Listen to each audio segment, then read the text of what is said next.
Now what is this 40% rule? હું કંઈ પણ કામ કરું છું, એ કામ કરતા કરતા હું થાકી ગયો. જ્યારે હું થાકી જાઉં છું ને ત્યારે પોતાના બોડીને કહેવાનું કે આ મારો 40% રૂલ 40% કેપેબિલિટી હમણાં અચીવ થઈ છે.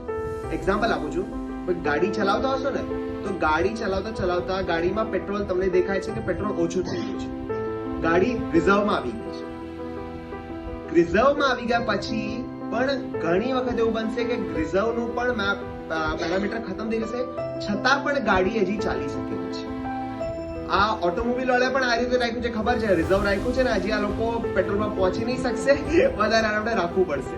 રિઝર્વ ખતમ થઈ જાય ને પછી પણ ગાડી ચાલી શકે એમ છે, ઘણા બધા કિલોમીટર ચાલી શકે એમ છે અને પેટ્રોલ પંપ સુધી પહોંચી શકે એમ છે. Same goes to our internal body. આપણને જ્યારે એમ લાગે કે ભાઈ મારું ખતમ થઈ ગયું છે, હવે હું આનાથી વધારે નહીં કરી શકીશ, કોઈ ભણવાની વસ્તુ હોય, ફિઝિકલ એક્સરસાઇઝની વસ્તુ હોય, કોઈ ગોલ અચીવ કરવા માટેનો કોઈ પણ વસ્તુ માટે હું આનાથી વધારે કરી શકીશ નહીં. That time we have to think at this the 40% rule, કે આ મારી કેપેબિલિટીની 40% જ હમણાં અચીવમેન્ટ થયું છે, હજી 60% વધારે અચીવ કરવાની કેપેબિલિટી મારામાં છે.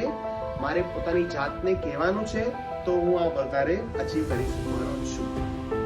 ડેવિડ ગોગિન જ કરતા, એ રૂકી જતા, પોતાને યાદ કરતા કે આ 40% જ મારી કેપેસિટી થઈ છે, મારે ફરી પાછું દોડવાનું છે, એ ફરી પાછું દોડતા અને એમ કરીને એ આગળ વધી શકતા.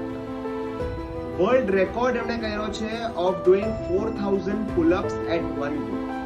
મોસ્ટ ડિફિકલ્ટ થિંગ, એટલા બધા મેં વર્લ્ડ રેકોર્ડ જોયા ને ત્યારે હું ઇમ્પ્રેસિવ થયો કે આટલી બધી વસ્તુઓ, અને એ પણ જ્યારે 24 વર્ષનો છે ત્યારે 135 કિલોનો છે અને હમણાં 47 વર્ષના છે, અને આટલા બધા રેકોર્ડ્સ એમણે ક્લિયર કર્યા છે. Now is became the motivation speaker for many people.